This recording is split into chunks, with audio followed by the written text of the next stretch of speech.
All right. Could you just like say your name, what you do? My name is Kool-Nerd. What I do is I'm a producer. So basically, I take the entire process into my own hands. I do the beat making, sometimes the songwriting, just everything.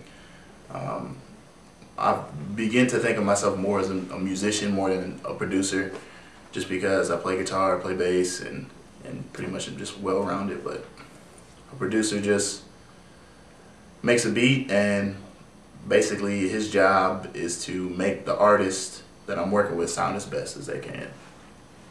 So did you start off doing production stuff, or did you start off playing instruments? Started off, I mean, if you really want to get into it, I started off in the fifth grade playing band, playing trumpet. So, I mean, so then I really wasn't interested in it, but I always wanted to play keyboard, so it was something that like I slowly worked in there, but I didn't have anyone to teach me, so it was kind of like a slow process. But, So did you say that's like the start of your music career and like this whole journey, or? yeah, that was the start of a music career. That was the biggest point in my life. Had I not joined band, I probably wouldn't be doing this right now. It was what sparked me to have that interest in music and just seeing what I could do with the talent that I had. It was just I liked amazing people, liked wowing people with music. So it got to a point where I just didn't want to play trumpet. I wanted to explore different genres and do all different types of music and just take my stuff to new heights. Give me like a brief history of like your sort of musical career this far. Maybe what you want to do with it, where you want to go, what you feel best about. Where I'm trying to go, I mean, I'm trying to live the big dream. I'm trying to get signed like everyone else. Right now, I'm currently working on my third album. I dropped my first album when I was a senior in high school. I did the second one my freshman year here, and now I'm working on my third. And what I hope to do is finish this by summer of 2010. I'm also working on a side project with a friend of mine. His name is Reed Anderson, working on a side project with him. Finish his project, and then hopefully be able to have these two CDs that are really good, push them to labels, and hopefully somebody bites, somebody likes it. So that's where I hope to go.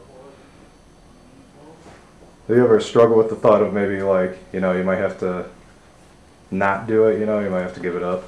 Yeah, I mean, try not to think about it, but I mean, there's that thought there that I might just have to give it up and just, be a computer engineer. That's what I came to school for, and just stick it out. But I think even then, I'll still have a love for music.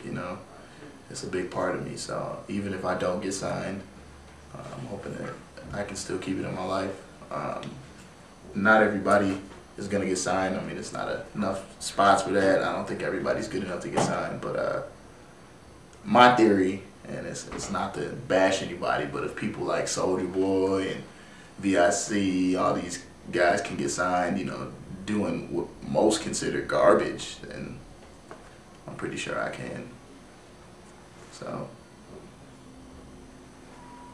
would you say, like people like Soulja Boy are keeping you out of sort of getting signed, or you just like, what do you think has them up in the spotlight and you're here? I think it all has to do with really just the timing. A lot to do with music is just timing where they were at, and not necessarily keeping me, from getting signed. I just think that they, if anything, are helping me to get signed. A lot of people see that these guys can only do one genre. I mean, we've all heard Soulja Boy, all his stuff sounds exactly the same, and I want to get away from that. Not to say that his music is bad, but I want to move in a different direction.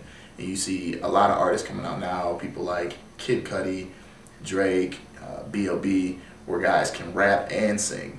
And I think that's really where I'm going to fit in, is that direction, because I rap, I sing, I play my own instruments, and you don't see a lot of artists who can do that. So really, I don't think he's keeping me out of the game. I think if anything, he's fueling me to do better. All right, can you talk about just some of your influences? How you sort of started, I mean, you said talk about the trumpet or whatever, but what's made you want to start making beats and kind of doing what you're doing now? Um, huh. That's a good question. I don't really remember that far back of what my influence was back then, but just really like music in general. Just listening to things and feeling that I can do the same. So my influences came from, at the time, I think John Legend was a really big influence for me. And this is back when I didn't know I could sing, and I really wanted to sing like John Legend, so I was singing religiously. And another influences were, you know, the big names you hear, Kanye West, Pharrell, and N.A.R.D. Those guys, I would watch them on YouTube and, you know, listen to the music and think that, you know, I think I can really do that. So that's where my influence came from. All right, anything else you want to talk about? Anything you want to say? Nah, besides, you know, music is my life. I love to do it.